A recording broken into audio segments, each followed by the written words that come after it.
America అధ్యక్షుడు Donald Trump మళ్ళీ భారత్పై రెచ్చిపోయారు. భారత్పై భారీ సుంకాల బాంబు పేలుస్తానని హెచ్చరించారు. 24 గంటల్లోనే సుంకాల బాంబు వేస్తానన్నారు. భారత్ తమకు మంచి వ్యాపార భాగస్వామి కాదని, ఆ దేశం రష్యా నుంచి చమురును కొనుగోలు చేస్తోందంటూ విరుచుకుపడ్డారు.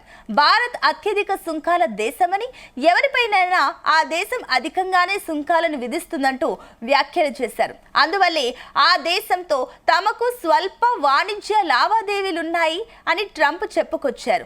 మాతో ఆ దేశం బాగానే వ్యాపారం చేస్తోంది, కానీ మేం ఆ దేశంతో వ్యాపారం తక్కువగానే చేస్తామని భారత్ని ఉద్దేశించి వ్యాఖ్యానించారు.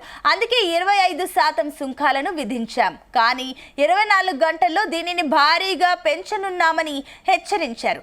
రష్యా నుంచి చమురును కొనడం ద్వారా వారు యుద్ధ ఇంజన్కు ఇంధనాన్ని అందిస్తున్నారు. దీంతో నేను సంతోషంగా లేను అని ట్రంప్ పేర్కొన్నారు. అమెరికా హెచ్చరికల నేపథ్యంలో భారత్కు రష్యా గట్టిగా మద్దతు పలికింది. తమ ప్రయోజనాలను కాపాడుకునేందుకు వీలుగా వాణిజ్య, ఆర్థిక భాగస్వాములను ఎంచుకునే హక్కు సార్వభౌమ దేశాలకు ఉంటుందని స్పష్టం చేసింది.